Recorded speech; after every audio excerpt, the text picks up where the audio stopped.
Di era digital seperti sekarang, media sosial sudah menjadi bagian dalam kehidupan sehari-hari. Kita menggunakannya untuk berkomunikasi dan berbagi informasi. Namun, seringkali dalam bermedia sosial, kita mengabaikan penggunaan huruf kapital dan tanda baca yang benar. Padahal, kesalahan kecil dalam penulisan dapat menyebabkan pesan yang kita sampaikan menjadi kurang jelas, bahkan menimbulkan salah paham. Oleh karena itu, pada video ini, saya Nadia Bianita dari Prodi Perencanaan Wilayah dan Kota akan membahas penggunaan huruf kapital dan tanda baca yang benar dalam bermedia sosial. Media sosial memang identik dengan bahasa yang santai dan tidak formal. Banyak orang yang beranggapan bahwa karena media sosial bukanlah media resmi, maka aturan dalam berbahasa tidak perlu diperhatikan. Padahal, bahasa Indonesia tetap memiliki kaidah yang sebaiknya digunakan, terutama ketika ingin menyampaikan pesan secara jelas dan sopan. Penggunaan bahasa yang baik di media sosial mencerminkan sikap, karakter, dan tingkat literasi seseorang. Terlebih lagi, media sosial bersifat publik dan dapat dibaca oleh banyak orang dari berbagai latar belakang.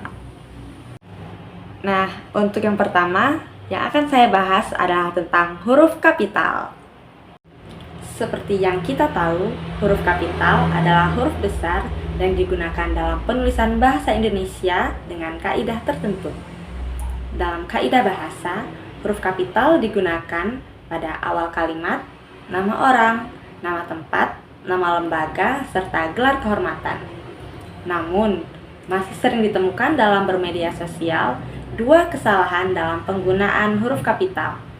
Yang pertama, tidak menggunakan huruf kapital sama sekali, atau justru yang kedua, menggunakan huruf kapital secara berlebihan. Saya pribadi masih sering menemukan kesalahan dalam penggunaan huruf kapital di media sosial, seperti contohnya, aku kuliah di Universitas Diponegoro, di mana seharusnya penulisan kata aku diawali dengan huruf kapital. Begitu pula dengan huruf U dan D pada kata Universitas Diponegoro. Begitu pula dengan kalimat aku capek banget. Penggunaan huruf kapital berlebihan seperti menulis seluruh kalimat dengan huruf kapital memberi kesan marah atau berteriak. Selain huruf kapital, tanda baca juga berperan penting dalam penulisan. Tanda baca membantu pembaca memahami maksud dan intonasi sebuah kalimat. Beberapa tanda baca yang sering digunakan di media sosial antara lain titik, koma, tanda tanya, dan tanda seru. Nah, di sini saya mempunyai contoh kalimat yang dimana apabila tidak menggunakan tanda baca yang benar dan sesuai penempatannya, maka maksud dari kalimat tersebut dapat berubah. Kalimatnya yaitu kucing, makan, tikus, mati. Nah, penempatan tanda koma dalam kalimat ini dapat mempengaruhi maksud dari kalimat tersebut. Seperti yang pertama, kucing, makan tikus mati. Maksudnya, seekor kucing memakan tikus yang telah mati. Untuk yang kedua, kucing makan, tikus mati. Berarti, ada seekor kucing yang sedang makan dan ada tikus yang telah mati. Dan penggunaan yang ketiga atau maksud yang ketiga yaitu kucing makan tikus, mati. Kucing yang memakan tikus ini telah mati. Untuk contoh selanjutnya, dia sudah makan.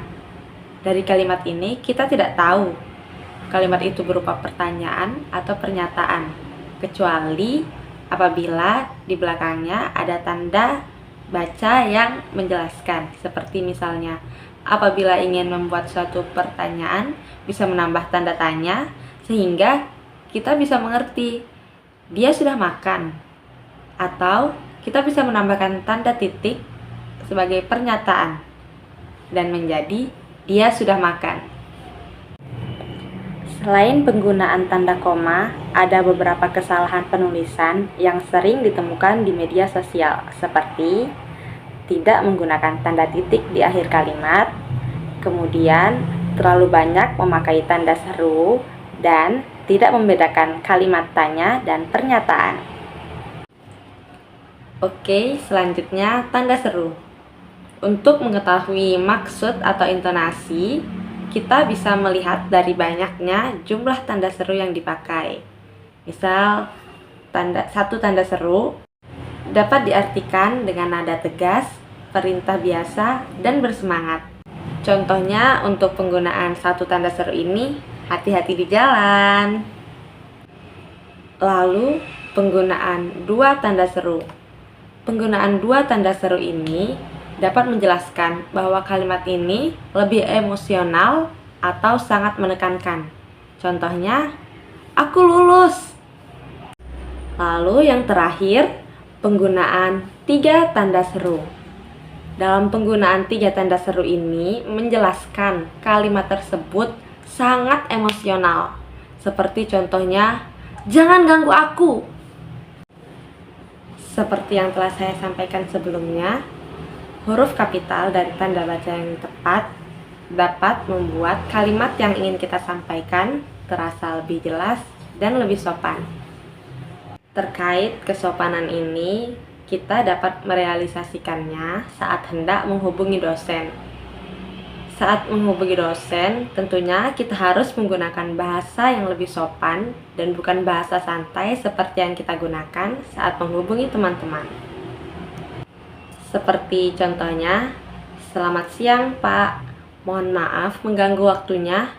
Saya ingin menanyakan terkait tugas yang diberikan pada pertemuan terakhir. Apakah tugas tersebut dapat dijelaskan? Terima kasih Pak.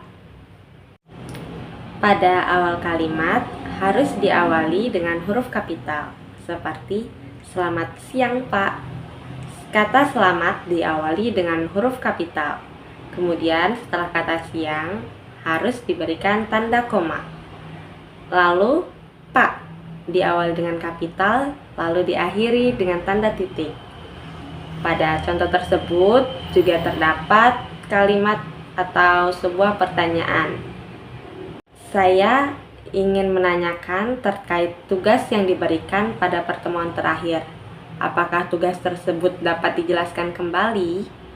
Nah, di sini juga harus memberikan tanda tanya supaya jelas bahwa ini adalah sebuah pertanyaan dan lebih sopan. Serta jangan lupa mengucapkan terima kasih. Dengan menggunakan tanda baca yang tepat, makna kalimat dapat menjadi lebih jelas dan tidak ambigu. Kesalahan-kesalahan ini memang sepele, tetapi jika terus dilakukan, dapat menurunkan kualitas komunikasi tertulis. Nah, ada banyak sekali dampak baik dari penggunaan huruf kapital dan tanda baca yang benar, seperti pesan lebih mudah dipahami, mengurangi risiko salah paham, menunjukkan sikap sopan dan profesional, kemudian meningkatkan kualitas literasi digital.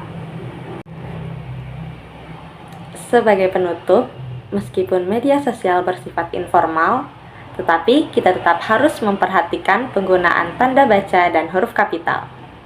Hal ini bukan bermaksud untuk membatasi kebebasan berekspresi, melainkan untuk memastikan bahwa pesan yang kita kirim dapat diterima dengan baik dan jelas oleh orang lain.